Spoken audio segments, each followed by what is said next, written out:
petits loulous. Alors on se retrouve aujourd'hui pour une nouvelle petite histoire. Il y a quelqu'un qui est venu avec moi aujourd'hui, c'est Petit Éléphanto.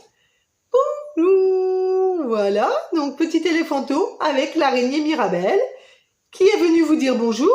Alors Petit Éléphanto, si tu es d'accord, nous allons raconter aujourd'hui la suite de tes aventures. Oui, je suis d'accord. Voilà mes petits loulous, vous êtes prêts? Alors on va partir pour la suite des aventures de Petit Éléphanto. Donc comme vous le savez la dernière fois, eh bien Petit Éléphanto est devenu ami avec une petite araignée qui s'appelle Mirabelle et il a décidé de la ramener chez lui. Nous allons voir si sa maman est d'accord. Aussitôt arrivé à la maison, Petit Éléphanto se jeta dans les bras de sa maman. « Maman, maman, tu ne devineras jamais ce que j'ai trouvé !» Soudain, il s'arrêta net quand il vit ses sourcils froncés. Ce n'était pas bon signe. Ça voulait dire que maman éléphant était très en colère contre lui. C'est alors qu'il se souvint de la promesse qu'il lui avait faite. « Excuse-moi, maman, de t'avoir désobéi, lui dit-il, mais j'ai cru que la pluie allait s'arrêter. Quand j'ai voulu rentrer à la maison, il était trop tard, l'orage avait éclaté. J'ai eu très peur, tu sais, alors j'ai couru, droit devant moi. Et c'est là que je l'ai trouvé, maman, c'est là que je l'ai trouvé. » « Mais enfin, qui as-tu trouvé ?» lui demanda maman énervée. « Mirabelle !»« Mais qui est cette Mirabelle, enfin ?»« C'est moi, » lui répondit une petite voix.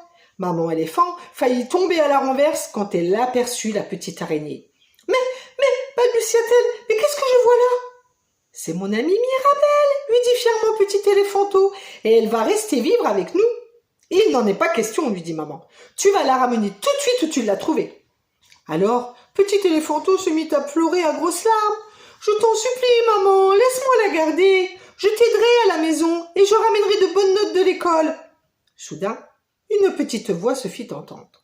« Écoutez, Madame Éléphant, ne croyez surtout pas que je veux me mêler de ce qui ne me regarde pas.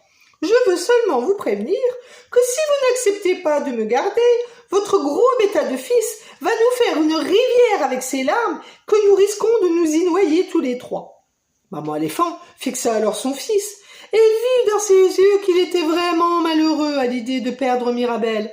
Finalement, pensa-t-elle, elle me plaît bien cette Mirabelle et elle n'a pas sa langue dans sa poche en tout cas. C'est entendu, dit maman, elle peut rester avec nous. C'est ainsi que Mirabelle devint le nouveau membre de la famille éléphant. Tous les matins, elle se cachait dans l'oreille de Petit Éléphanto et partait à l'école avec lui. Mais un jour, pendant la récréation, Petit Éléphanto se disputa avec un copain et une bagarre éclata.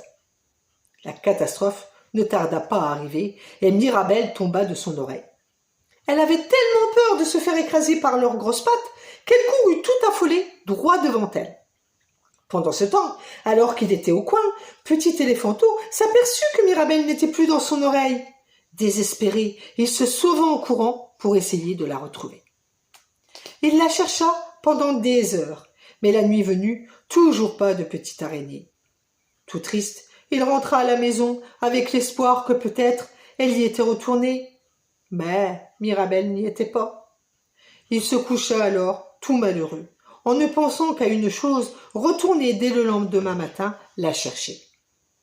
Il passa des jours et des jours à errer dans les bois, en criant son nom de toutes ses forces. « Mirabelle, Mirabelle !» Mais Petit Éléphanto ne la retrouva pas.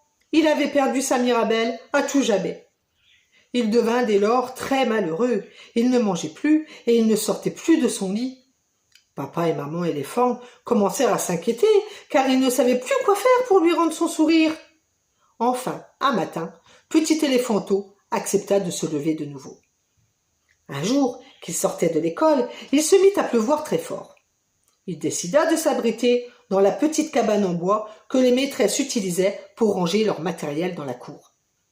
Et alors qu'il refermait la porte, de violents coups de tonnerre se mirent à retentir, le terrifiant. Il se mit à pleurer à gros sanglots. « Oh, c'est pas vrai! Voilà le gros bêta qui recommence à pleurer, entendit-il. Tu sais qu'un jour, on va vraiment finir par se noyer à cause de toi. » Petit Éléphanto n'en crut pas ses oreilles, ce n'était pas possible. Non, ça ne pouvait pas être la voix de Mirabelle. « Mirabelle, c'est toi? C'est vraiment toi ?» demanda-t-il plein d'espoir.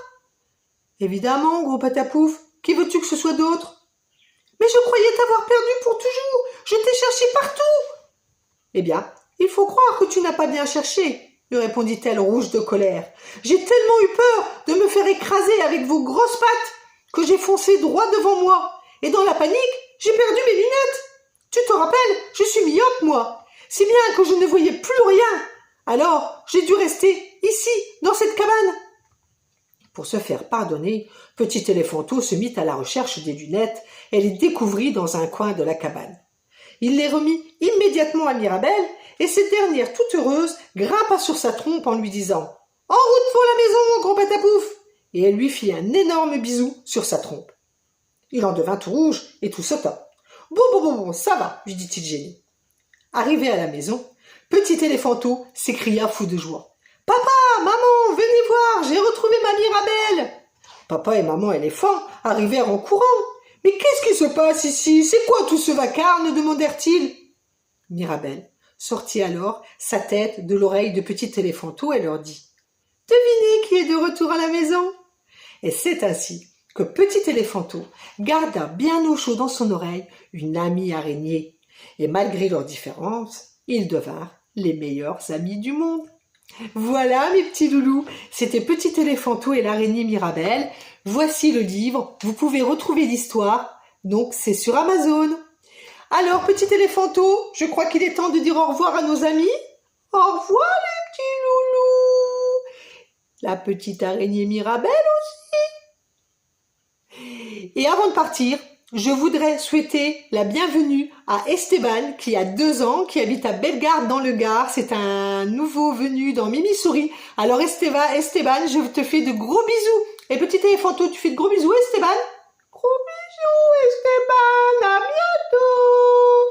Voilà mes petits loulous. Alors Petit Éléphanteau, qu'est-ce qu'on leur dit aux petits loulous avant de partir? Comme d'habitude, pas de bêtises. Bisous, à bientôt.